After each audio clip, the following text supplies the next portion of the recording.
तो कल हम लोगों ने एक टॉपिक पढ़ा था। हम उस टॉपिक के मुताबिक अभी बात कर रहे हैं। कल जो हम लोगों ने ग्लाइकोजन मेटाबॉलिज्म पढ़ा था उसमें हम लोग ग्लाइकोजन की सिंथेसिस और ग्लाइकोजन की डिग्रेडेशन हम लोगों ने देखी थी। तो जब ग्लाइकोजन मेटाबॉलिज्म की बात आती है तो ग्लाइकोजन से रिलेटेड फिर कुछ क्लिनिकल डिसऑर्डर्स भी होते हैं। वो क्लिनिकल डिसऑर्डर्स ऐसे हैं कि अगर ग्लाइकोजन की मेटाबॉलिज्म के अंदर किसी किस्म का कोई एरर आ जाता है या ग्लाइकोजन की मेटाबॉलिज्म किसी वजह से नहीं हो पाती या अल्टर हो जाती है तो हमारे पास कुछ मसाइल पैदा होते हैं और ये मसाइल जो है वाज़ेह होती हैं। ये क्लिनिकल कंडीशंस जो हैं तो कुछ बीमारियों का बायस बनते हैं और ये क्लिनिकल कंडीशंस क्या हैं और ये कैसे ज़ाहिर होती हैं और इनको डिटेक्ट कैसे किया जाता है। ऑफ कोर्स ये बीमारियां, ये डिजीजेस जो हैं ये बायोकेमिकल टेस्टिंग से रिलेटेड हैं और ये ब्लड के अंदर कुछ एंजाइम्स की डेफिशिएंसी को शो करती हैं कि ये अगर ये एंजाइम्स ना हो तो ये बीमारियां जो है तो डिफरेंट तरीकों से इन बायोकेमिकल डिजीज को टेस्ट किया जाता है। ये एंजाइम रिलेटेड डिसऑर्डर्स जितने भी ग्लाइकोजन की मेटाबॉलिज्म के अंदर हैं उनको अभी हम लोग देखेंगे। ये जो टेबल मैं आप लोगों को बता रहा हूँ ये हार्पर इलस्ट्रेटेड बुक है और ये रीसेंट एडिशन है हार्पर का, आप लोगों को वहां से मिल सकता है। मैं इसको आपको शेयर भी कर दूंगा। सो ग्लाइकोजन स्टोरेज डिजीजेस को हम लोग देखेंगे। यहाँ पर अगर आप लोग देखें तो ये ग्लाइकोजन स्टोरेज डिजीज में टाइप्स आती हैं। तो ये टाइप्स इन्होंने 10 टाइप्स में डिवाइड की हुई हैं। Glycogen storage diseases type 1, type 2, type 3 इस तरीके से। तो टाइप 0 है, type 1A, B, 2, 3A, 3B, 4, 5, 6, 7, 8, 9, 10। तो ये इन्होंने ग्लाइकोजन की कुछ टाइप्स रखी हुई हैं जैसे कि हमारे पास डायबिटीज टाइप 1 और टाइप 2 होती है। तो इसके अलावा हमारे पास दूसरी डायबिटीज की जो टाइप्स होती हैं जिसके अंदर के डिफरेंट किस्म की उस पर कंडीशंस हैं।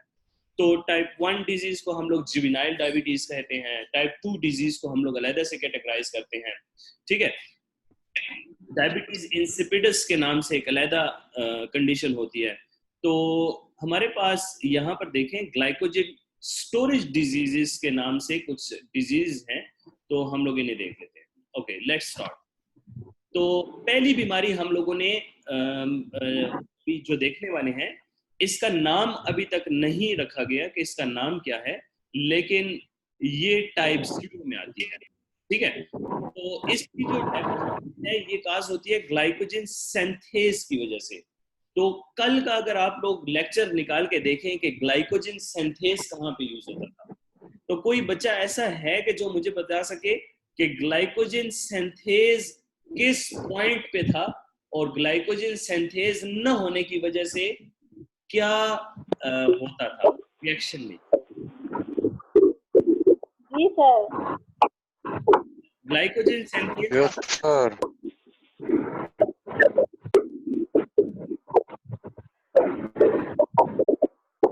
ग्लाइकोजन सिंथेज कहाँ पे आता था बच्चे? सिंथेज जो थी वो जो टीबी के बाद सर यूज कर रहा। मुझे रिएक्शन बताएं, रिएक्शन, शाबाश। रिएक्शन खोले और मुझे रिएक्शन बताएं कि ग्लाइकोजन सिंथेज कहाँ पे आता था। सर जब यूडीपी प्रोडक्शन होती थी।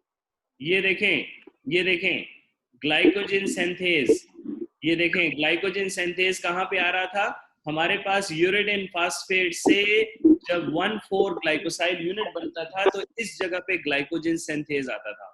तो यानी ये वो कंडीशन है जिसमें के 1,4 ग्लाइकोसाइड यूनिट ही नहीं बन पाएगा। ये ग्लाइकोजेनेसिस का एक स्टेप था। याद आ गया भाई, जब ग्लाइकोजन बन रहा था ये तब का स्टेप था। तो अब देखें बहुत वाज़ेह है, एक बात बड़ी वाज़ेह है कि अगर आप लोग ये कहाँ गई बुक की तरफ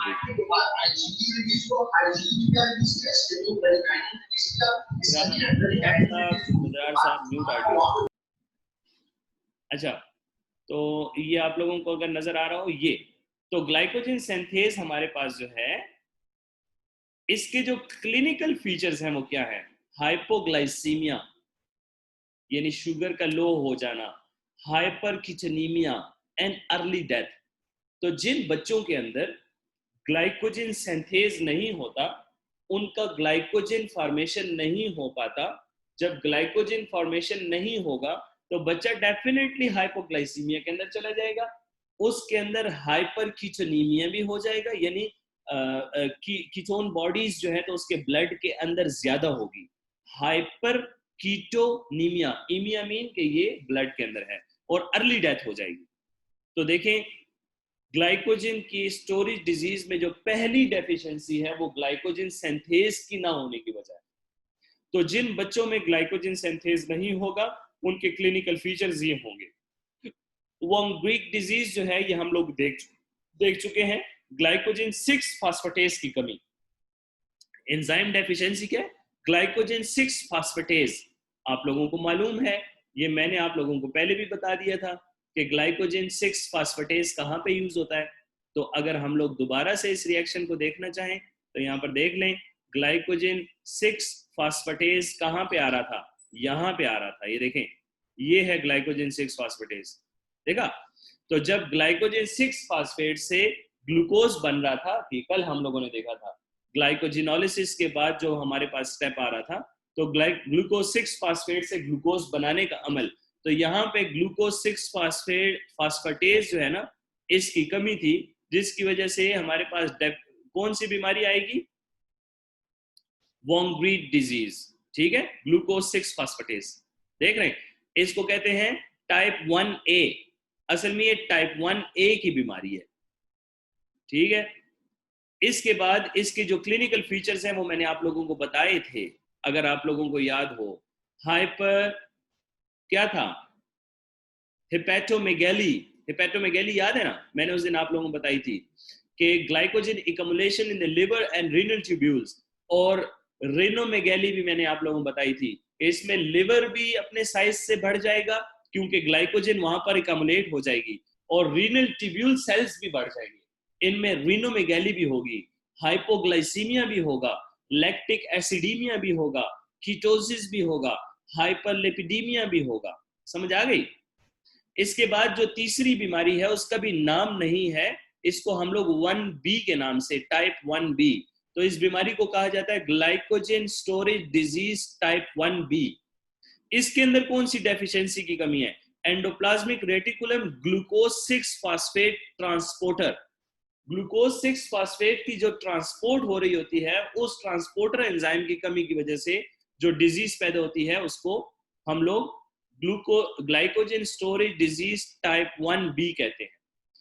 और ये जो इसके अंदर जो मोस्ट कॉमन डिजीज है हमारे पास जो आती है वो ये है पोम्पेज डिजीज, इसको हम लोग पोम्पे डिजीज बोलते हैं। ये ग्लाइकोजन स्टोरेज डिजीज टाइप 2 है। इसमें 1,4 to 1,6 ग्लाइकोसिडेज नहीं होता। अब आप देखें, 1,4 और 1,6 ग्लाइकोसिडेज ना हो तो क्या होगा? ग्लाइकोसिडेज कल हम लोगों ने देखा था, यानी हमारे पास जो ग्लाइकोजन की जब ग्लाइकोजिनोलिसिस हो रही होती है तो वो जो 1,6 वाली ब्रांच थी, वो 1,6 वाली ब्रांच आके नहीं टूटेगी, तो वो ग्लाइकोसिडेज एंजाइम नहीं आएगा। तो इसमें क्या होता है क्लिनिकल फीचर्स में? इसके क्लिनिकल फीचर्स में ये है कि accumulation of glycogen in lysosomes, juvenile onset variant, muscle hypotonia, death from heart failure by age 2, adult onset variant, muscle dystrophy। ठीक है? इसके बाद glycogen storage disease type 3A, limit dextrinosis और फोर्ब्स कोरी disease. कोरी उसी कोरी के नाम से है जिन कोरी का नाम मैंने आप लोगों को कल बताया था, जो कि इसके डिस्कवरर थे, तो इसको कोरी डिजीज भी बोला जाता है। तो ये देखें, liver and muscle D branching enzyme की डेफिशिएंसी होगी। जो लिवर और मसल के अंदर जो डी ब्रांचिंग एंजाइम है, जिनके अंदर ट्रांसफेरेज और ग्लाइकोसिडेज आते हैं, वो इसके अंदर नहीं होंगे। तो इसके अंदर जो क्लिनिकल फीचर्स है वो होता है फास्टिंग हाइपोग्लाइसीमिया। फास्टिंग कंडीशन में इसको बहुत ज्यादा नीचे चला जाता है ग्लूकोज। हिपैटोमेगैली इन इन्फेंसी, यानी इनका लिवर का साइज इंक्रीज हो जाएगा। Accumulation of characteristic branch polysaccharide, muscle weakness, तो ये इसके क्लिनिकल फीचर्स हैं। इसके अलावा ग्लाइकोजन स्टोरेज डिजीज जो है, इसमें 3B, जिसका एंजाइम डेफिशिएंसी है लिवर डिब्रांचिंग एंजाइम, ठीक है, ये 3B की कैटेगरी में। इसके क्लिनिकल फीचर्स चूंकि डिफरेंट हैं, इस वजह से, क्योंकि इसके अंदर नो मसल वीकनेस होता है, तो हमने इसको 3B की कैटेगरी में डाल दिया। 4 ब्रांचिंग एंजाइम इसके अंदर नहीं है, यानी ये ग्लाइकोजेनेसिस का डिसऑर्डर है। 5 के अंदर मसल फास्फोरिलेज नहीं होता। फास्फोरिलेज मैंने कल आप लोगों को बताया था, जो पहली वाली कैंची थी, जो सबसे पहले 1,4 लिंकेज को कटिंग करता है। तो poor exercise tolerance, muscle glycogen abnormality high, like abnormally high होता है, blood lactate very low after exercise. फिर हर्स डिसीज, ये भी बहुत ज्यादा इंपॉर्टेंट है, इसमें लिवर फास्फोरिलेज नहीं होता। तो जब लिवर फास्फोरिलेज नहीं होगा तो हेपेटोमेगैली होगी, accumulation of glycogen in liver होगा, माइल्ड हाइपोग्लिसीमिया होगा और जनरल गुड प्रोग्नोसिस, ठीक है। इसके बाद ट्रॉइस डिजीज, इसके अंदर क्या नहीं होगा, मसल एंड एरिथ्रोसाइट फास्फोफ्रक्टोकाइनेज 1 नहीं होगा। तो आप लोग अब देख लीजिएगा फास्फोफ्रक्टोकाइनेज कहां पे आता है, आप देख लीजिएगा, ठीक है। फिर 8वें में लिवर फास्फोरिलेज काइनेज, 9वें में लिवर एंड मसल फास्फोरिलेज काइनेज, और इसके अंदर cyclic AMP dependent protein kinase. तो ये डिफरेंट किस्म की मैंने आप लोगों को जो अभी एंजाइम डेफिशिएंसी से रिलेटेड बताई चीजें, और इनके जो क्लिनिकल फीचर्स हैं आप इनको देखिए, इनके ऊपर हम लोग तफसील से भी बात कर लेंगे। लेकिन आप लोगों के लेवल पे, जो जिस लेवल पे मैं आप लोगों को पढ़ा रहा हूँ, उसमें आप लोगों को ये जरूर पता होना चाहिए कि ये इंपॉर्टेंट एंजाइम जिनके अंदर glycogen synthase, phosphatase, transporter, glycosidase, debranching enzyme और ब्रांचिंग एंजाइम, बस इतना बहुत है। मसल और लिवर फास्फोरिलेज भी देख लें।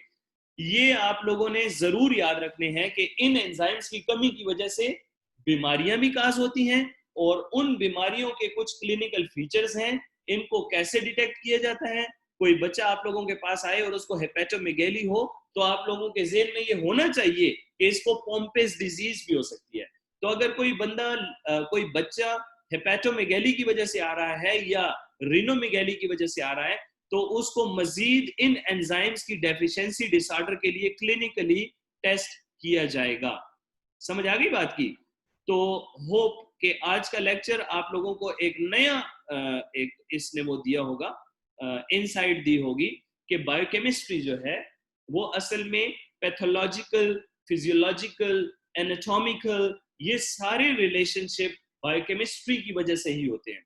हमारे अंदर जितने भी डिसऑर्डर्स आएंगे, जितने भी क्लिनिकल डिसऑर्डर्स आते हैं, उसके पीछे बायोकेमिकल चेंजेस होती हैं।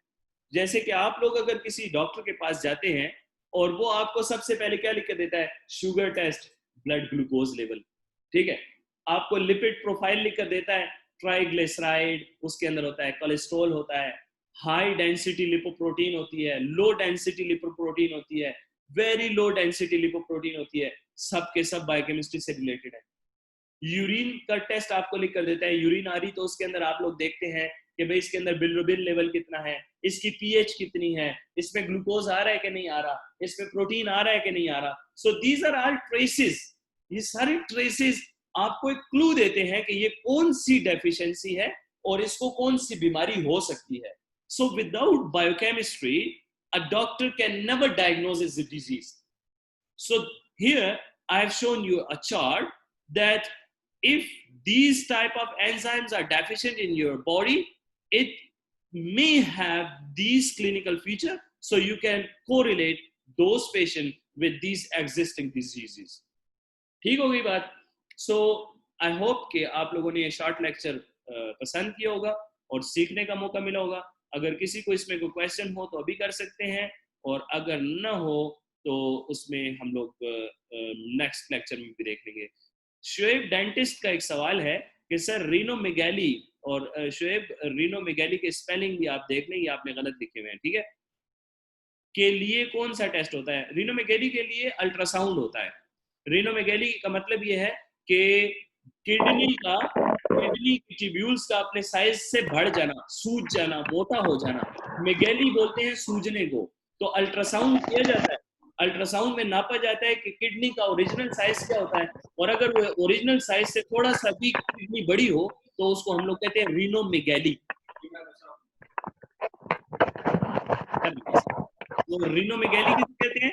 जब आप अल्ट्रासाउंड करेंगे तो अल्ट्रासाउंड में आप लोगों को नजर आए कि किडनी अपने साइज से सूजी हुई है, इसको हम लोग रीनल मेगैली कहते हैं। ठीक है, और कोई क्वेश्चन हो तो आप कर सकते हैं, हमारी चाय का टाइम हो। ठीक है, सी यू टुमारो।